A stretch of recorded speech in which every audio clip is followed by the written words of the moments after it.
Hello friends, ఈరోజు ఈ వీడియోలో NEET UG 2025 qualified students AP state convenor కోటాకి డాక్టర్ ఎన్టీఆర్ యూహెచ్ఎస్ అఫీషియల్ వెబ్సైట్లో మీరు ఆల్రెడీ రిజిస్ట్రేషన్ చేసుకున్నారు. అయితే ఇప్పుడు ఈ convenor quota documents verification complete అయిపోయిన తర్వాత ప్రొవిజనల్ మెరిట్ లిస్టు అఫీషియల్ వెబ్సైట్లో రిలీజ్ చేయడం జరిగింది.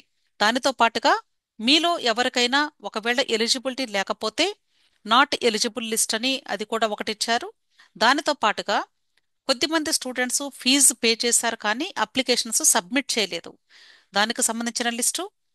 అలాగే కొద్దిమంది స్టూడెంట్స్కి డాక్యుమెంట్స్ వెరిఫికేషన్ పెండింగ్ ఉంటే ఆ లిస్టు. ఈ 4 లిస్టులు కూడా మనకి డాక్టర్ ఎన్టీఆర్ యూహెచ్ఎస్ అఫీషియల్ వెబ్సైట్లో అవైలబుల్గా ఉన్నాయి. ఇక్కడ provisional merit list of the applied candidates అని ఉంది. దీనిలో స్టూడెంట్ యొక్క నేము, స్టూడెంట్ కి సంబంధించినటువంటి డీటెయిల్స్ అన్ని కూడా కరెక్ట్ గా ఉన్నాయా లేదనేది ప్రతి ఒక్కరు కూడా చెక్ చేసుకోండి. ఇప్పుడు ఒక్కొక్క డాక్యుమెంట్ ని ఓపెన్ చేసి మీకు క్లియర్ గా ఎక్స్ప్లెయిన్ చేస్తాను ఎలా చెక్ చేసుకోవాలి అనేది. ఇక్కడ మీరు గమనించినట్లయితే ఎంతమంది స్టూడెంట్స్ అయితే రిజిస్ట్రేషన్ చేసుకున్నారో ఆ స్టూడెంట్స్ కి డాక్యుమెంట్ వెరిఫికేషన్ కంప్లీట్ అయిపోయిన తర్వాత రిలీజ్ చేసినటువంటి ప్రొవిజనల్ మెరిట్ లిస్టు 481 పేజెస్ లో అవైలబుల్ గా ఉంది. అయితే కొద్ది మంది పేర్లు ఈ మెరిట్ లిస్ట్ లో ఉండకపోవచ్చు.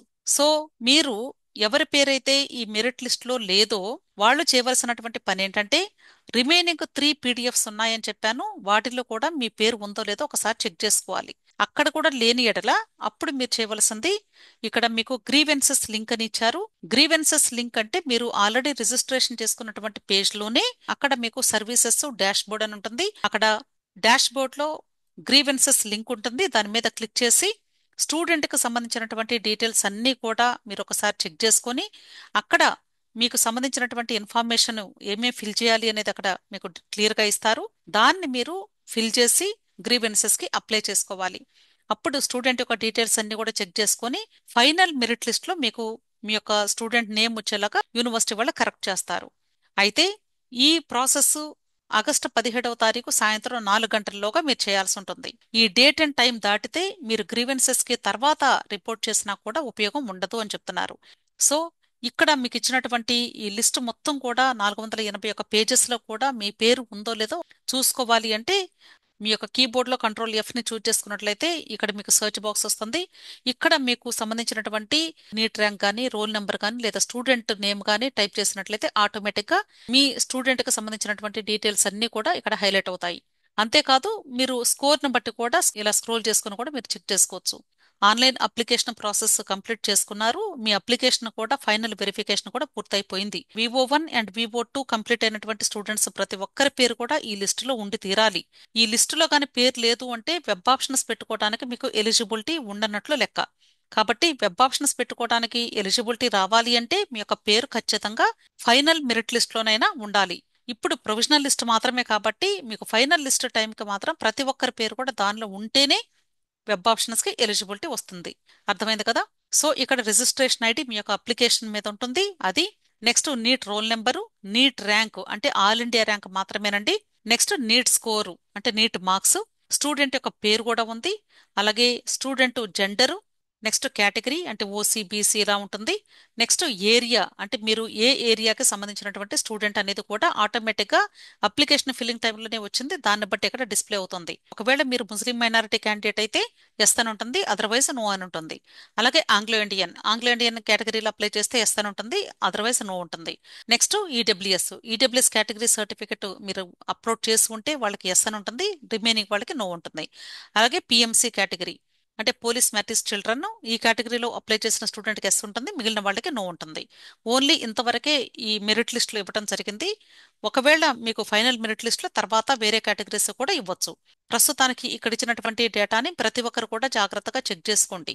ఒకవేళ మీలో ఎవరికైనా మీ యొక్క స్టూడెంట్ డేటా కానీ ఇక్కడ లేకపోతే ఇమ్మీడియట్ గా మీరు గ్రీవెన్సెస్ లింక్ ఇక్కడ ఇచ్చారు, దీని మీద క్లిక్ చేస్తే ఆటోమేటిక్ గా మీరు రిజిస్ట్రేషన్ చేసినటువంటి పేజ్ లోకి వెళ్తారు. ఇక్కడ సర్వీసెస్ లేదా డాష్ బోర్డ్ ఉంటుంది. ఇక్కడ రెండు కూడా క్లిక్ చేసి చూడండి. ఇప్పుడు ప్రస్తుతానికైతే ఇంకా గ్రీవెన్సెస్ స్టార్ట్ అవ్వలేదు.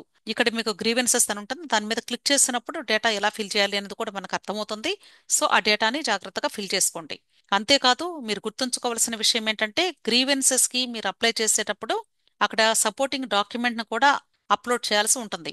మీరు ఏ డాక్యుమెంట్ అయినా ఏ సర్టిఫికెట్ అయినా అప్లోడ్ చేసేటప్పుడు అన్నీ కలిపి సింగిల్ పీడిఎఫ్ చేసి సింగిల్ పీడిఎఫ్ ను మాత్రమే మీరు అప్లోడ్ చేయాలి. గ్రీవెన్సెస్ లో ఒకసారి మీరు డాక్యుమెంట్స్ ని లేదా డేటాని కానీ మీరు ఒకసారి సబ్మిట్ చేస్తే పొరపాటున మీరు ఏదైనా అంటే అంతా సబ్మిట్ చేయలేకపోతే తర్వాత మరలా రెండోసారి గ్రీవెన్సెస్ కి సబ్మిట్ చేసే అవకాశం ఉండదు. కాబట్టి మీరు మీకు సంబంధించినటువంటి ప్రతి ఒక్క డేటాని కూడా ముందుగానే జాగ్రత్తగా ప్రతి ఒక్కటి కూడా సెలెక్ట్ చేసుకొని జాగ్రత్తగా ఫిల్ చేయండి. ఎందుకంటే ఓన్లీ వన్ టైం ఫెసిలిటీ మాత్రమే గ్రీవెన్సెస్ లో అప్లై చేయడానికి ఉంటుంది. ఓకే. సో ఇలా మీరు ఈ యొక్క గ్రీవెన్సెస్ కి అప్లై చేయాలి. అలాగే ఇక్కడ మీరు గమనించినట్లయితే list of not eligible candidates అని ఇచ్చారు. అంటే వీళ్ళ యొక్క డాక్యుమెంట్స్ వెరిఫై చేసిన తర్వాత ఇక్కడ నాట్ ఎలిజిబుల్ క్యాండిడేట్స్ లిస్ట్ ఇచ్చారు. ఒకవేళ ఈ లిస్టులో గానీ మీ పేరు ఉంటే ఇక్కడ కూడా మీరు గ్రీవెన్సెస్ కి అప్లై చేసుకోవచ్చు. ఇక్కడ కూడా 17వ తారీఖు సాయంత్రం 4 గంటల్లోగా మీరు అప్లై చేయాల్సి ఉంటుంది. అలాగే కొద్దిమంది స్టూడెంట్స్ రిజిస్ట్రేషన్ ఫీ పే చేశారు, బట్ అప్లికేషన్ మాత్రం సబ్మిట్ చేయలేదు. అలాగే వాటితో పాటుగా డాక్యుమెంట్స్ ను కూడా వాళ్ళు సబ్మిట్ చేసి ఉండకపోతే ఆ స్టూడెంట్స్ ఇప్పుడు ఇంకొక అవకాశం కూడా కల్పిస్తూ ఉన్నారు. దయచేసి అప్లికేషన్ సబ్మిషన్ అలాగే డాక్యుమెంట్స్ అప్లోడింగ్ ని ఆగస్టు 16వ తారీఖు సాయంత్రం 6 గంటల్లోగా మీరు పూర్తి చేసుకోవాలి అంటున్నారు. అలాగే కొద్దిమంది స్టూడెంట్స్ వాళ్ళ యొక్క సర్టిఫికెట్ వెరిఫికేషన్ పెండింగ్ ఉంది. అంటే ప్రాపర్ గా వాళ్ళు డాక్యుమెంట్స్ ని అప్లోడ్ చేయలేదు, లేదా రీ అప్లోడింగ్ ఆప్షన్ వాళ్ళు పంపించినప్పుడు అంటే వాళ్ళు మెయిల్స్ చెక్ చేసుకోక రీ అప్లోడింగ్ ఆఫ్ డాక్యుమెంట్స్ చేసి ఉండకపోతే అలాంటి స్టూడెంట్స్ కూడా ఒక అవకాశం కల్పిస్తూ ఉన్నారు. ఇంకా ఎవరైనా సరే అప్లికేషన్ సబ్మిట్ చేసి మీరు డాక్యుమెంట్స్ ప్రాపర్గా అప్లోడ్ చేయకపోయినా ఒకసారి సర్వీసెస్లో చెక్ చేసుకోండి. రీ అప్లోడ్ డాక్యుమెంట్స్ ఉంటే ఇమ్మీడియట్గా రీ అప్లోడ్ చేసేయండి. సో వాళ్ళు కూడా ఆగస్టు 17వ తారీఖు సాయంత్రం 4 గంటల్లోగా మీరు పూర్తి చేయాల్సి ఉంటుంది. ఇంకొక విషయం ఏంటంటే ఇప్పుడు మనకి 17వ తారీఖు వరకు అవకాశం ఇచ్చారు కాబట్టి మరలా మీ అందరికి ఒక డౌట్ ఏంటంటే ఫైనల్ మెరిట్ లిస్ట్ ఎప్పుడు వస్తుంది, ఆ తర్వాత నెక్స్ట్ ప్రాసెస్ ఏంటి అని. 17వ తారీఖు సాయంత్రం 4 గంటల కల్లా ఇది పూర్తయిన వెంటనే 18వ తారీఖు మీకు ఫైనల్ మెరిట్ లిస్ట్ ఇచ్చేస్తారు సుమారుగా. అది వచ్చిన తర్వాత అంటే 18 లేక 19 తారీఖుల్లో వెబ్ ఆప్షన్స్ నోటిఫికేషన్ రౌండ్ 1కి కన్వీనర్ కోటాకి స్టార్ట్ అవ్వచ్చు. కాబట్టి ప్రతి ఒక్కరు కూడా వెబ్సైట్లో వచ్చేటువంటి లేటెస్ట్ నోటిఫికేషన్ జాగ్రత్తగా చూసుకుంటూ ఫాలోఅప్ చేసుకుంటూ ఉండండి. ఓకే. సో మీకు ఇంకా ఎవరికైనా డౌట్స్ ఉంటే దయచేసి వీడియో క్రింద కమెంట్ బాక్స్ లో టెలిగ్రామ్ గ్రూప్ లింక్ ఉంది. గ్రూప్ లో జాయిన్ అయినట్లయితే నా వంతుగా మీకు హెల్ప్ చేయడానికి వీలవుతుంది. ఓకే. సో మీలో ఎవరికైనా ఈ కౌన్సిలింగ్ సంబంధించి ఎటువంటి పెయిడ్ సర్వీసెస్ కావాలి అన్నా ఇక్కడ ఇచ్చినటువంటి మొబైల్ నంబర్లో మీరు నన్ను కాంటాక్ట్ చేయవచ్చు.